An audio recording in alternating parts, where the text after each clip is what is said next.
This podcast might as well be called We Told You So, Morons. Fact check team is what they came up with. Cities that called to defund police grappling with crime surge boost police funding amid staffing shortfalls. Is this shocking? Are you shocked that those cities that called for defunding the police, my fine city here had the genius concept of defunding the police by 50%. Now we're scrambling to get enough police officers. Hey, let's give them a raise. Down in Portland, they are increasing overtime to double.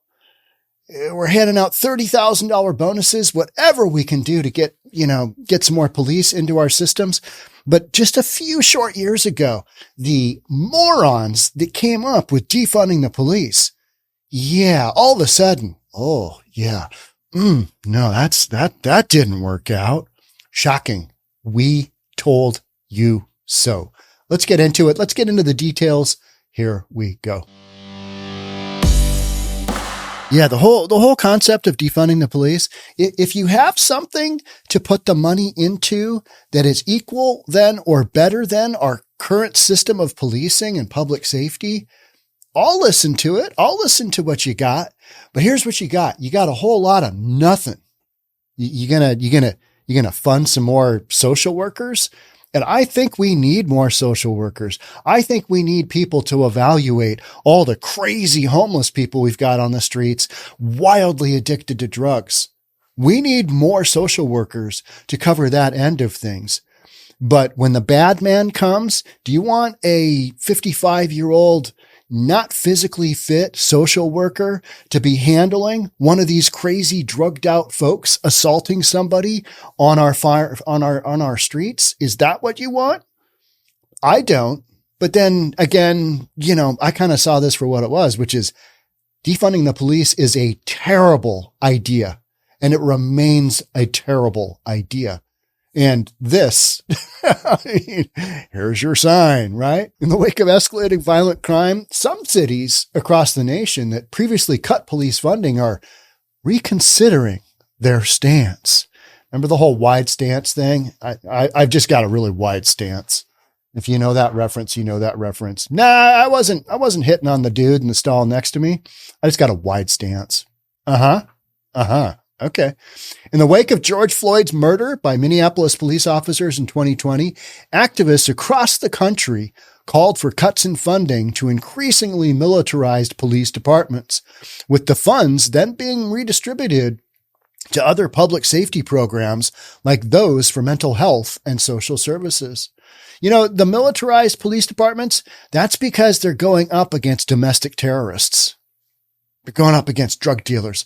They're going up against nut jobs detonating bombs here in Seattle. So militarized? No, they're arming themselves in a way that they need to deal with just the utter sheer nonsense that's going on out there.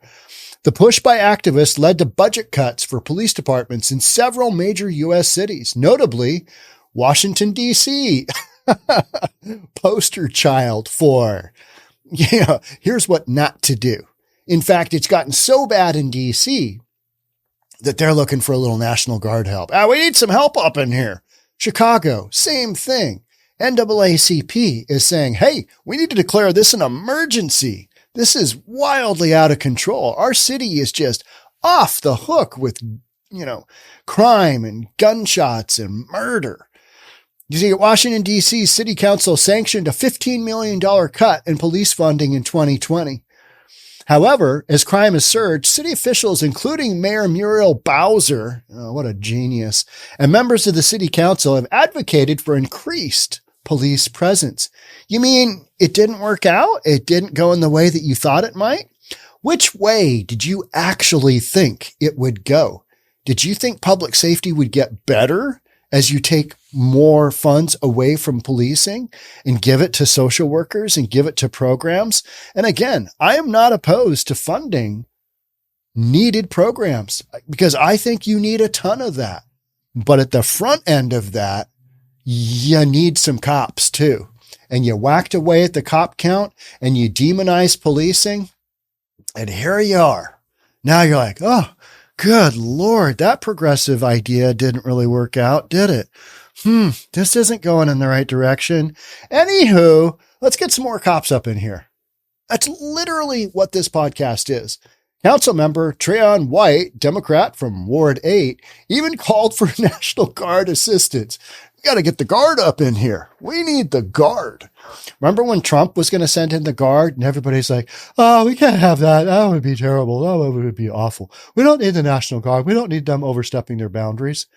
No, never mind. Yeah, we do. Bring the damn Guard up. We need some help. Notably, some of the same council members who once supported the budget cut now endorse boosting funding. What? What was that? You're now endorsing funding? But all your ultra-left constituents were like, defund the police, greatest concept ever. What happened to you kowtowing to them? What happened there? Where did that end up? Yeah, nowhere, because it didn't work. It's a terrible idea. And you've got this rise in criminal activity. And cities that defunded their police, they're being impacted the most. And one of the things that I always said right from the get-go is the people that are going to be most impacted are the people that can least afford to have this impact them. The folks at the lower socioeconomic rungs of society. And that's who's getting whacked. So, is that progress? Very progressive of you. Yeah, is that progress? Got my opinions on that, right? So do you. The latest statistics from the DC area show violent crime is up by 37% in 2023. That's horrible. It's just horrible. It's just horrible. So far, compared to the previous year, while homicides have surged by 25%. You know what? And a lot of the statistics, I think, are wildly underreported. Because people have given up reporting things. They're like, this is just normal now. This is just what we deal with. And so your criminal statistics, don't look at that. Look at what the reality is. Like in San Francisco, it's mostly a safe city. Well, if you look at the murder rate compared to other cities, but if you look at the number of businesses that have left, if you look at the number of citizens that have left in Portland, if you look at the number of, millionaires that have left, and I'm not trying to push for, the 1%. I'm just saying, hey, people have the ability to move on out. They're doing that. The ones who can't, they're being impacted, and they're being impacted on a far greater scale. So homicides surged 25%, but this trend isn't limited to Washington, D.C. In a similar vein, New York and Los Angeles initially reduced police funding in 2020, only to reverse the decision a year later. Remember that? Like almost immediately. Criminal activity just kind of spiked up, right? And that's not necessarily all due to defunding of the police, but you had a bunch of other stuff go on. You had various propositions. You had various ways the police were no longer able to chase down criminals. So you got a lot of stuff that in California, you got Proposition 47. Where if it's under $950 of stolen goods, it's a misdemeanor. It's no longer a felony. You've got all these things that have worked together to basically just take crime and, make it skyrocket. Meanwhile, the defund the police contingent is kind of just silenced over in the corner because even here in Seattle, our mayor,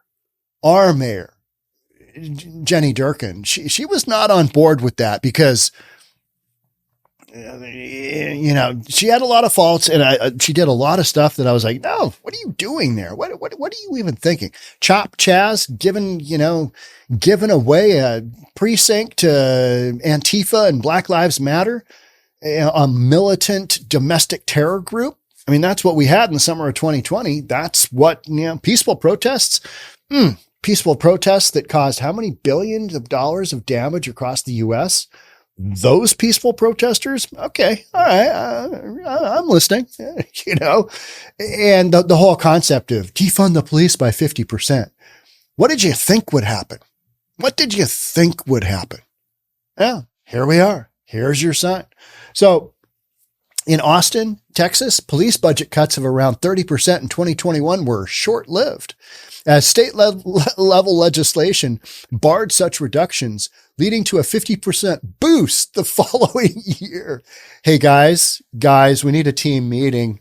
Yeah, that big decline that we asked for in the budget of the police, yeah, we're gonna chip them in 50% more. Because it was necessary. It was necessary to meet the demand in criminal activity, right? Meanwhile, Baltimore's journey involves a seesaw of cuts and increases. Initially, $22 million was shaved from the police department's budget, followed by an almost $15 million increase. Oh, yeah. This didn't work out. Do you see the pattern here? Do you see what I'm getting at here? Defund the police was just this ideological, progressive set of nonsense. And then the minute it's put in action, good Lord, the results there. Good. Oh, man, that wasn't good. Yeah, we tried it. Guys, it didn't work out. Therefore, let's throw the police some more money. Let's increase those budgets.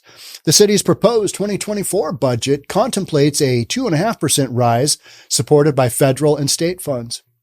While cities are increasing their budgets to strengthen public safety measures, police staffing shortages remain an issue because nobody wants to be a cop, because all of you dumbasses out there who are defund the police, greatest concept ever, even though we're not really thinking through any of this.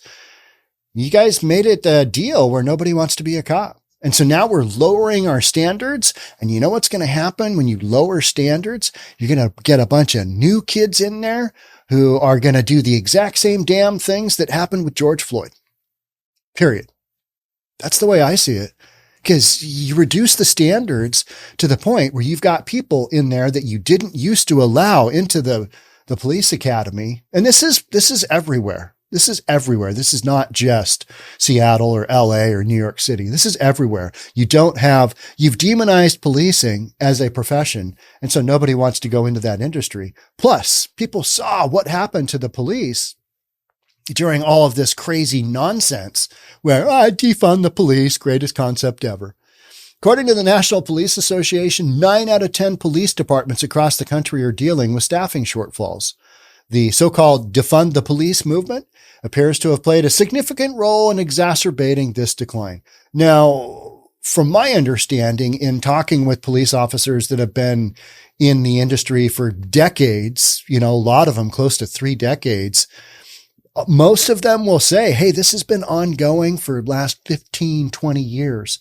You've had budgets that we haven't expanded the budgets to include more police officers.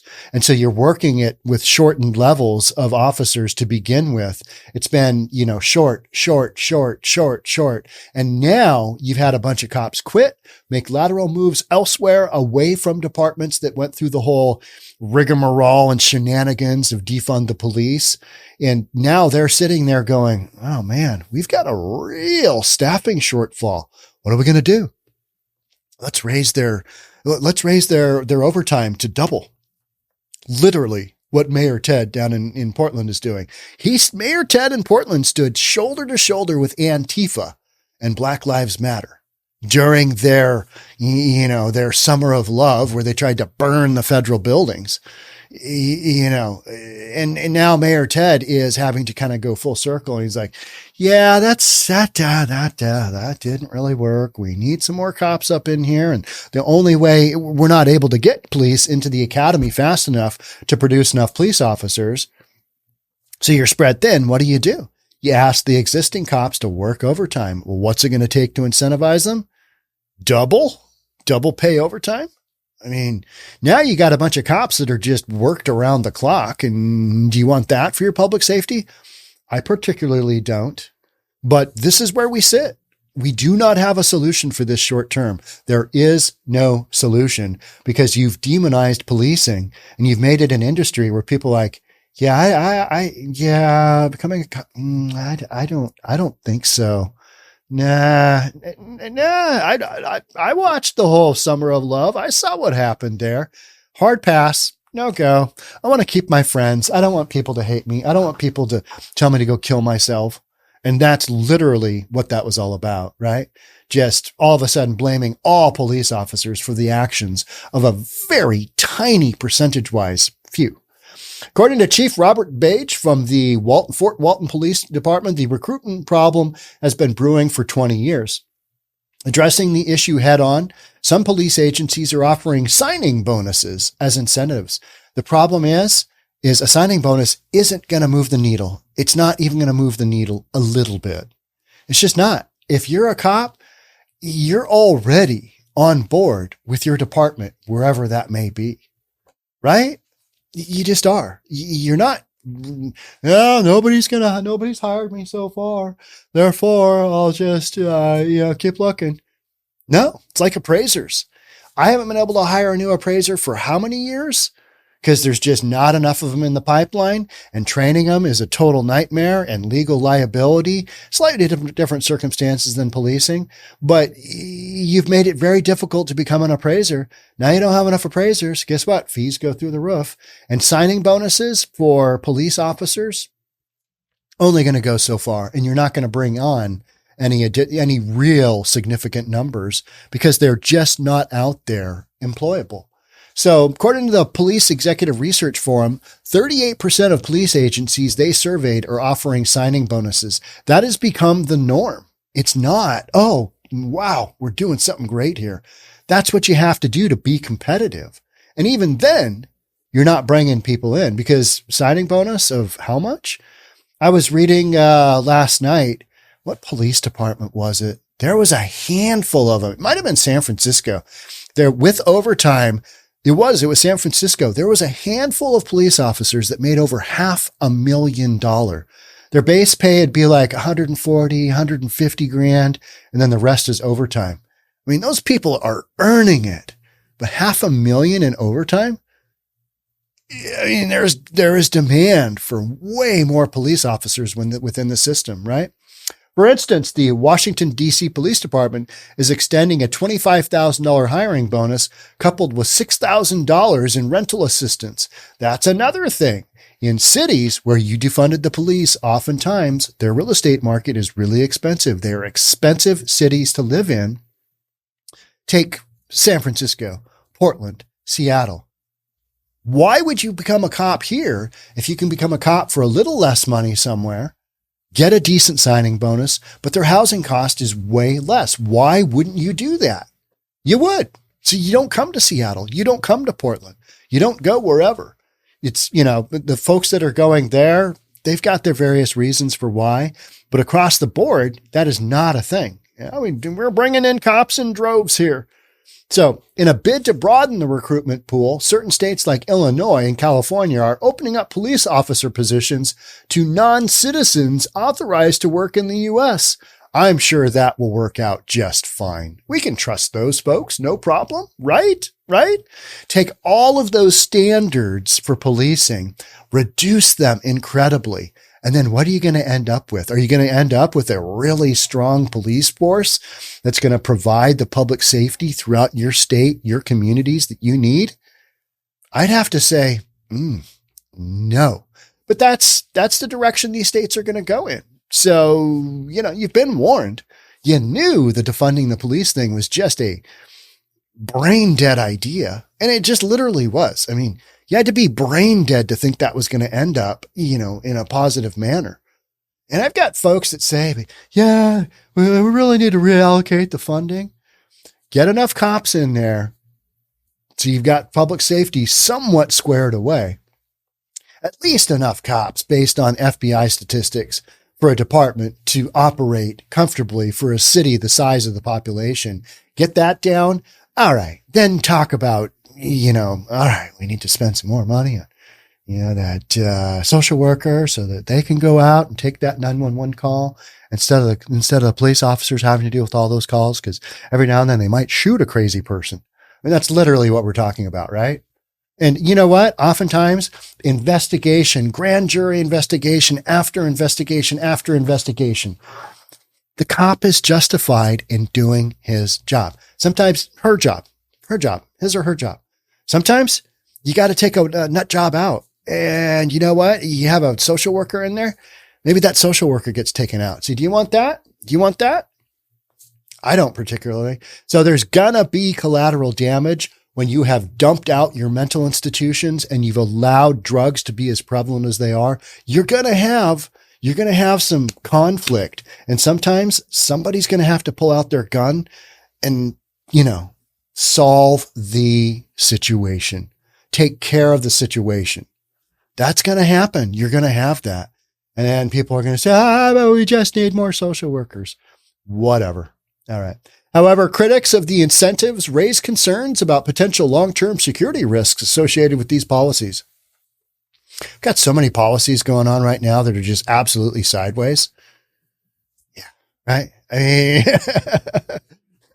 this whole defund the police. I mean,